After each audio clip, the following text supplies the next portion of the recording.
Trend alert. Painted mirrors will become the next big TikTok DIY. They were popular in the 60s and 70s, but totally have the look we crave in 2021.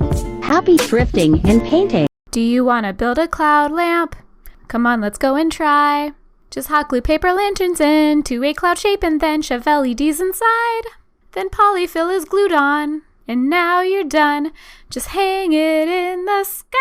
So a lot of you guys have been asking how to make homemade scrunchies. These are the things that you're gonna need. First, you're gonna need some fabric. Then you're gonna need some 1/4 inch elastic. Grab some scissors or a rotary cutter if you have one. With the piece of fabric, you wanna cut out a 4 by 16 inch piece.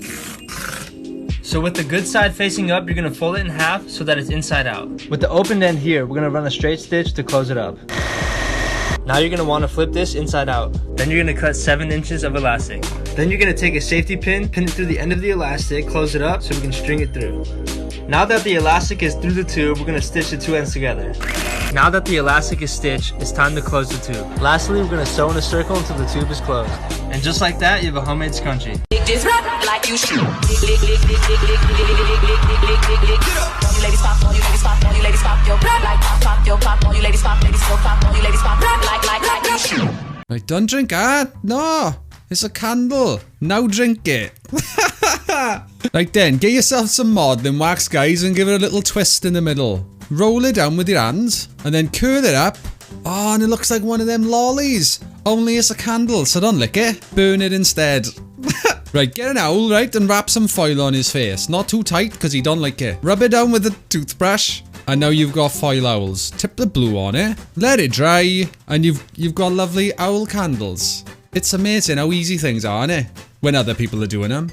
Right, get some glue, guys, right, in a little tray, and some alum powder, which I've never heard of. Chuck it in some water with some food colouring. Give it a little mix with your fingers, and then when it's dry, right? That actually looks amazing. It looks like you come from Superman's Fortress of Solitude. Will it give us powers?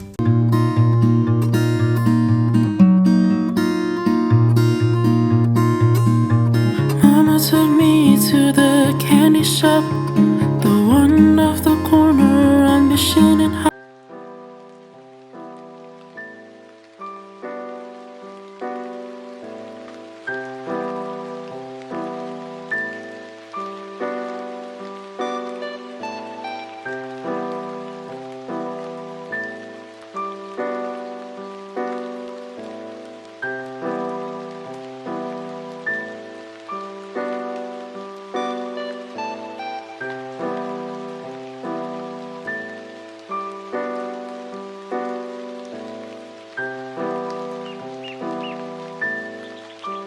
So I've been really wanting to get one of these Gucci hairpins, but at $400, they're a little expensive. So Amazon to the rescue. I ordered a couple of these tortoiseshell hair clips, some crystals, and glue.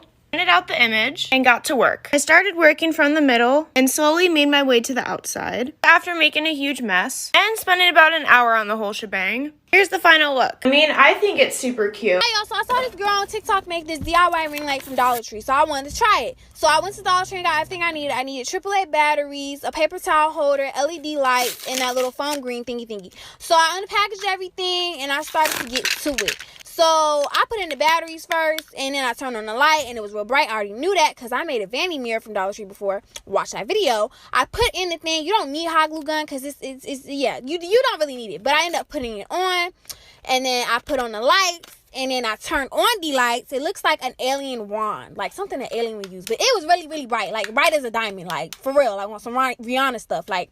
So then you see this how my hair look in that light, and this how I look in the light, and that's how it be.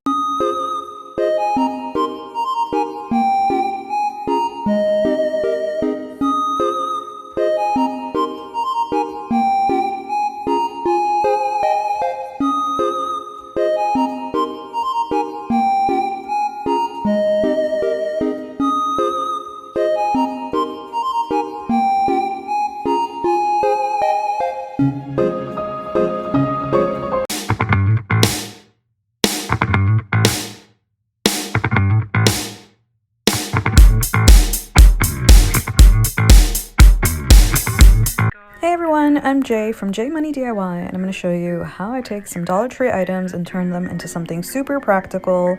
So I'm going to get some rulers and these little crates.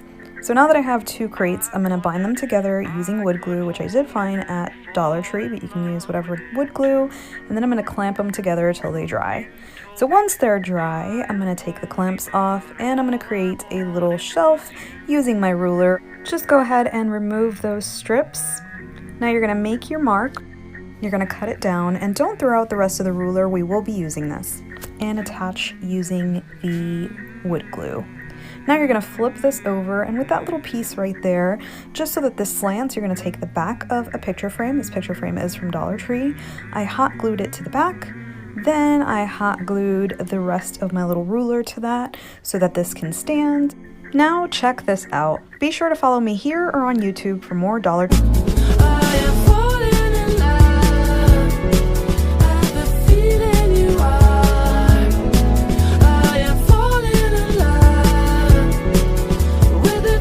Hey guys, so I recently saw a video on TikTok saying that you can't make this giant balloon end under 30 minutes and with regular balloons. So I got these foam boards from the Dollar Tree, and then I cut it out to the letter I want. I did reinforce it with some bamboo sticks so that way it can stand straight and not bend over.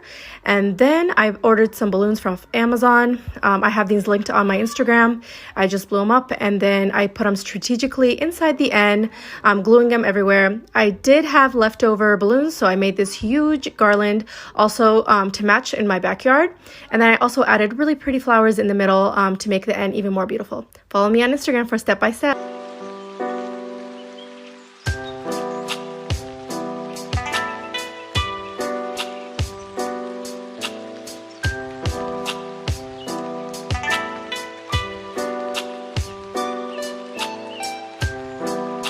So my last video got a great response, so I'm going to show you all my new technique. So much better to dab with a sponge as it goes on way more evenly. Grab your pattern of choice, any simple napkin will do. And don't forget, every napkin has 3 layers, so only peel off the top thinnest layer, like so. Make sure you've cut enough until you have enough to fill a garden. Grab some Mod Podge and a small paintbrush and just do a very thin layer on the paint.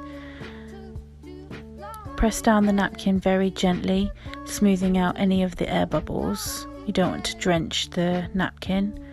Do another thin layer of the Mod Podge over the top till you have something like that all the way around. So last time I forgot to show you how I seal the paint, and it's just a clear lacquer spray, a thin coat, usually do 2 coats, and that's done, and that's our stray cat. As a lot of you know, I'm an artist and my fingers get pretty bad from working with a lot of different materials. So whenever I get a cut on one of my knuckles, I cut 4 strips onto a band-aid up to where the gauze are, on both sides.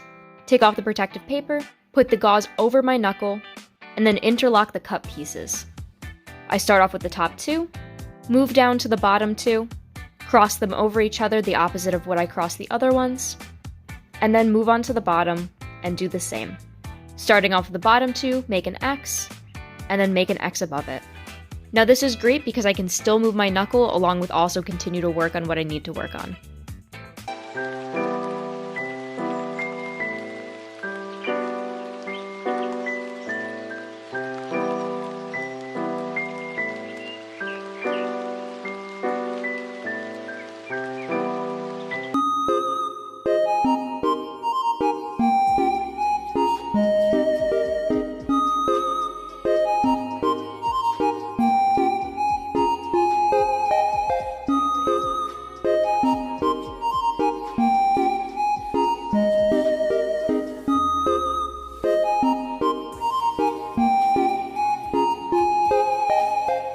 Hey, what's up, hello? Here's me making a chunky knit blanket because they're cool. You start by making a knot, and then you pull a loop through that loop, and then you pull another loop through that loop, and you just keep doing this till you have the length of the blanket you'd like.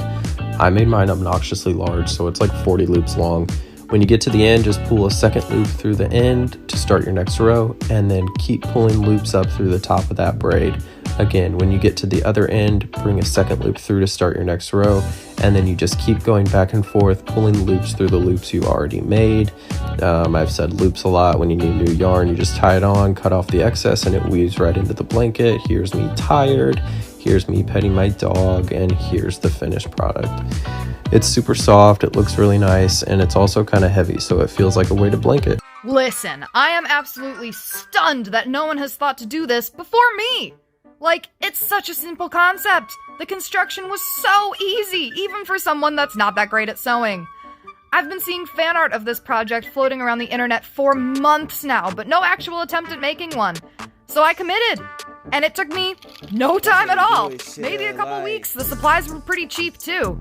And I was able to successfully make the one and only worm on a string jacket. This beautiful monstrosity will now be my permanent winter coat.